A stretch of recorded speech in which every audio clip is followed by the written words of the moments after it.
সুপ্রিয় শিক্ষার্থীরা, ট্যাংরা মাধ্যমিক বিদ্যালয়ের অনলাইন শ্রেণীকক্ষ থেকে আমি মোহাম্মদ কামরুল ইসলাম তোমাদেরকে আবারও স্বাগত জানাই। আমি তোমাদের সামনে আবারও চলে এসেছি মাধ্যমিক পদার্থবিজ্ঞান বইয়ের দ্বিতীয় অধ্যায় নিয়ে। এই অধ্যায়টি পদার্থবিজ্ঞান বইয়ের অধ্যায়টির নামের দিক থেকে সবচেয়ে ছোট একটি অধ্যায়, কিন্তু বিস্তৃতি এবং গুরুত্বের দিক থেকে অনেক বড় একটি অধ্যায়। তোমরা আশা করি বুঝে গেছো আমরা কোন অধ্যায়টি নিয়ে আলোচনা করব। হ্যাঁ শিক্ষার্থীরা, আজকে আমরা পদার্থবিজ্ঞান বইয়ের গতি অধ্যায়টি নিয়ে আলোচনা করব।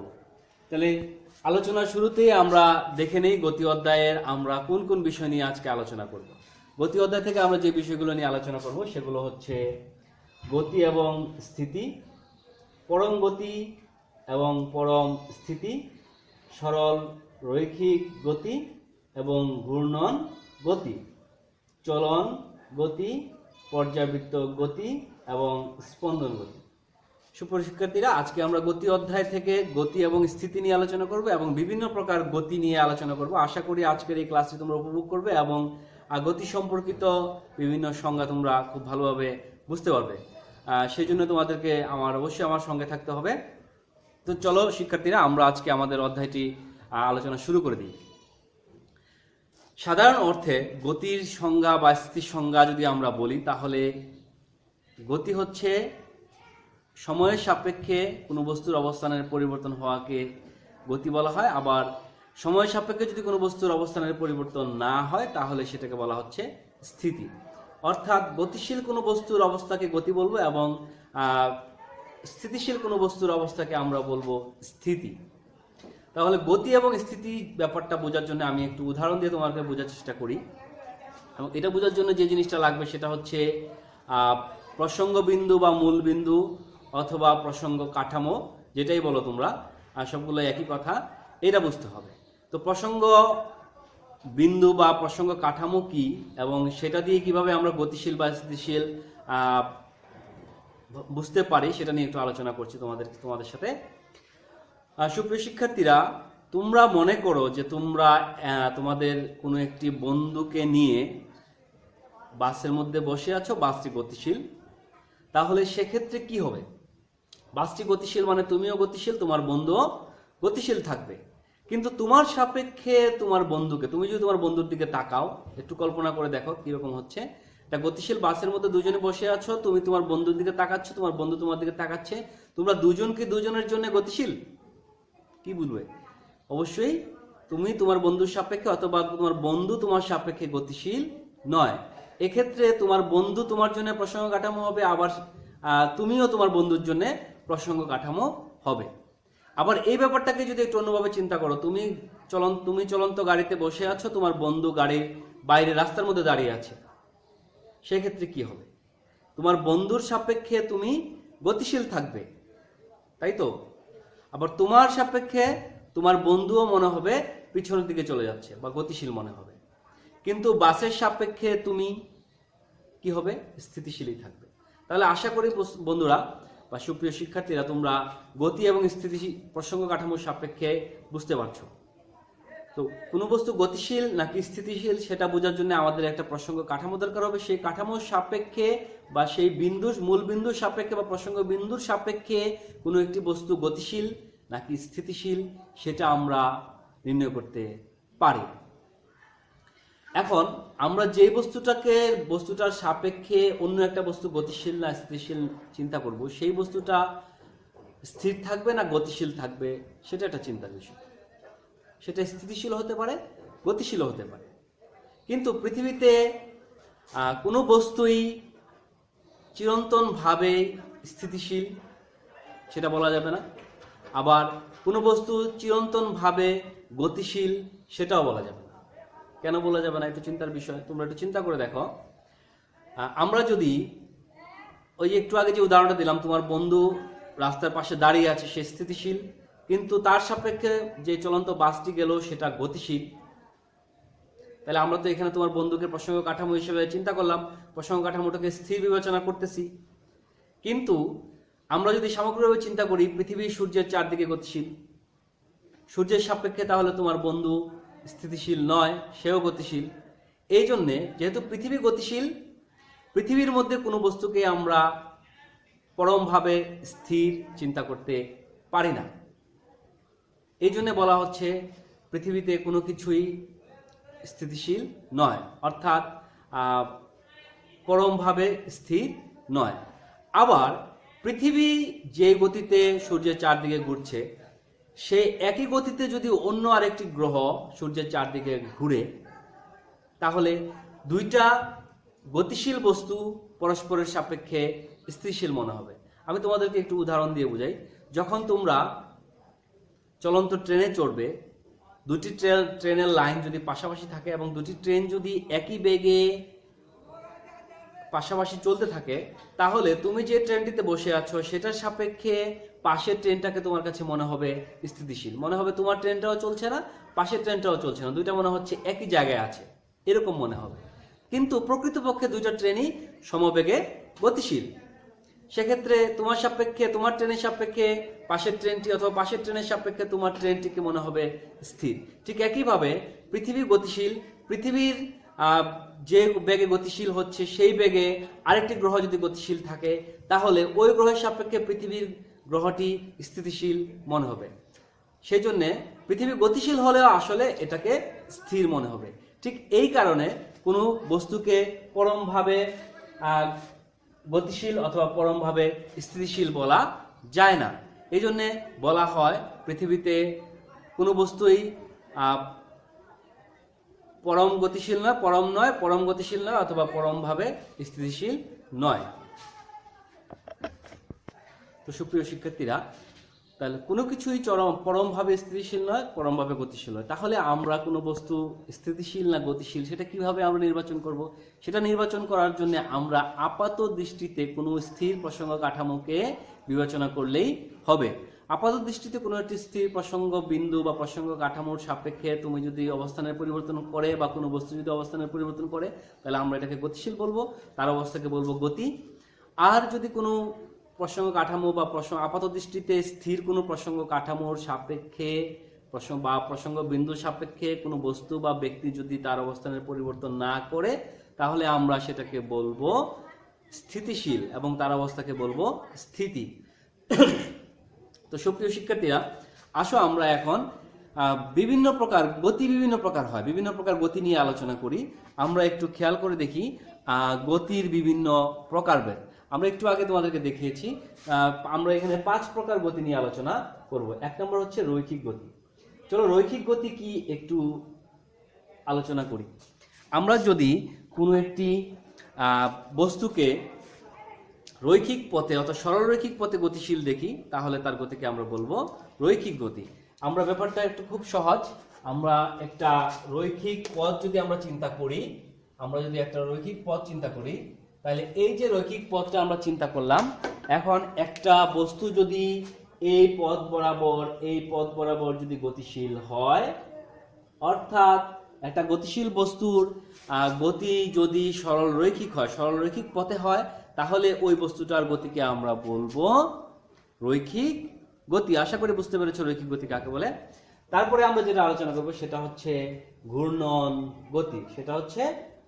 গতি। তো ঘূর্ণন গতি বোঝার জন্য আমাদেরকে আমরা চিন্তা করতে পারি, ধরো সুপ্রিয় শিক্ষার্থীরা, মনে করো তুমি একটা পাথরের মধ্যে রশি বেঁধে পাথরটাকে এইভাবে হাতের মধ্যে ঘোরাচ্ছ, তাহলে কি ঘটনা ঘটবে? দেখা যাবে যে এইখানে রশিটা আর এখানে হচ্ছে পাথরটা, এই পাথরটা এই পথে ঘুরছে। তাহলে এই পথে পাথরটা যদি ঘুরে আসে, তাহলে আমরা কি দেখব? যে পাথরটা এই বিন্দুর সাপেক্ষে চতুর্দিকে ঘুরছে, অর্থাৎ পাথরটা এই মূল বিন্দু থেকে একটি নির্দিষ্ট দূরত্বে থেকে একটা নির্দিষ্ট দিকে ঘুরছে, অর্থাৎ মূল বিন্দু থেকে সমদূরবর্তী হয়ে চতুর্দিকে ঘুরছে। এরকম যদি কোনো বস্তুর গতি আমরা দেখতে পাই, তাহলে সেই গতিকে আমরা বলবো ঘূর্ণন গতি। আশা করি তোমরা ঘূর্ণন গতি বুঝতে পেরেছ। ঘূর্ণন গতির পরে আমরা যে জিনিসটা আলোচনা করব সেটা হচ্ছে চলন গতি। সুপ্রিয় শিক্ষার্থীরা, চলন গতি এবং রৈখিক গতির মধ্যে কিছুটা মিল রয়েছে। রৈখিক গতির বেলায়, সরল রৈখিক গতির বেলায় আমরা বলেছিলাম যে সরল পথে যদি কোনো বস্তু গতিশীল হয় তাহলে সেটাকে সরল রৈখিক গতি বলি। চলন গতির বেলায় শুধু পথটাই ভিন্ন হবে, অর্থাৎ চলন গতির বেলায় পথটা সরলরৈখিক হতে পারে, বক্রাকার হতে পারে, বৃত্তাকারও হতে পারে, কিন্তু সেক্ষেত্রে কি হতে হবে যে একটি বস্তুর সকল কণা একই দিকে গতিশীল হতে হবে। একটি বস্তুর সকল কণা নির্দিষ্ট সময়ে একই দিকে যদি গতিশীল হয় তাহলে সেই বস্তুর গতিকে আমরা বলবো চলন গতি। তো পার্থক্যটা কি সরলরৈখিক গতির সাথে? সরলরৈখিক গতির বেলায় বস্তুর সকল কণা একই দিকে গতিশীল হবে কিন্তু দিকটা হবে সরলরৈখিক, কিন্তু চলন গতির বেলায় চলার পথটা রৈখিকও হতে পারে, আঁকাবাঁকাও হতে পারে, বৃত্তাকারও হতে পারে। তো সংজ্ঞাটা হচ্ছে বস্তুটির সকল কণা একই দিকে একই সময়ে গতিশীল যদি হয় তাহলে সেই বস্তুর গতিকে আমরা বলবো চলন গতি। তো শিক্ষার্থীরা আশা করি তোমরা চলন গতি বুঝতে পেরেছো। এবার আসো পর্যায়বৃত্ত গতি।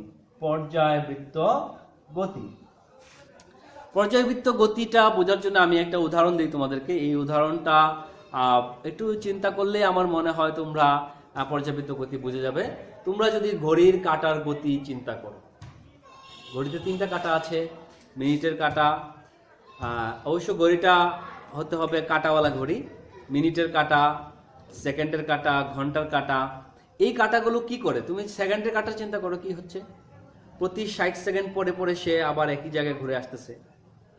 মিনিটের কাঁটা 60 মিনিট পরে পরে সে একই জায়গায় ঘুরে আসতেছে, একই দিক থেকে ঘুরতেছে। আবার ঘন্টার কাঁটা প্রতি 12 ঘন্টা পরে পরে সে একই দিক থেকে ঘুরে আবার একই জায়গায় চলে আসতেছে।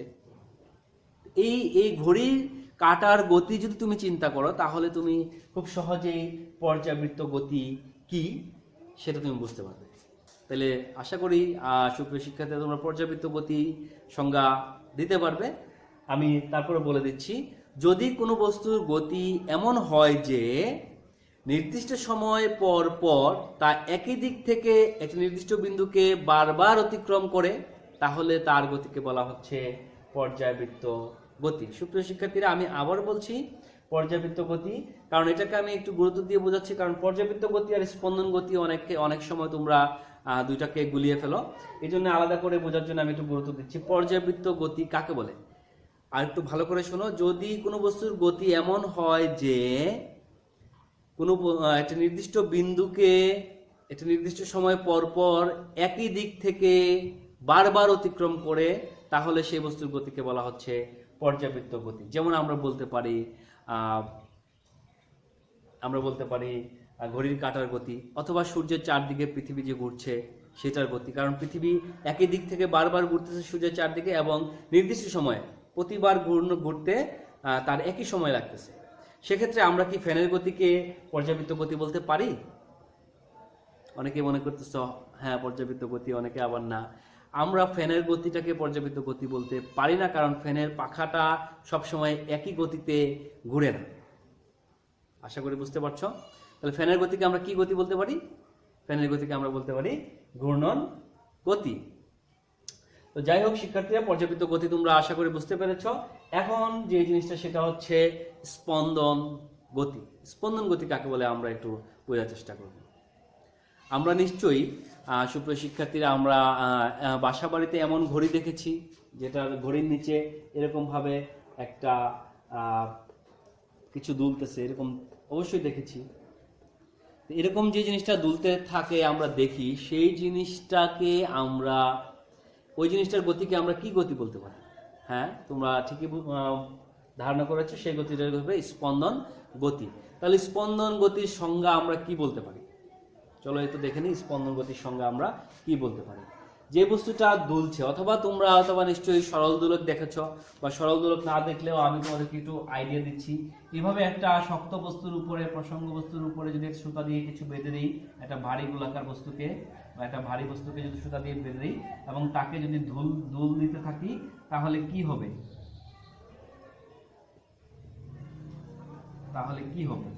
যদি বস্তুটাকে যদি আমি দুল দিতে থাকি তাহলে কি হবে? দেখা যাবে এই বস্তুটা একবার এদিকে যাচ্ছে, আবার এখান থেকে এদিকে আসতেছে, আবার এখান থেকে এদিকে যাচ্ছে।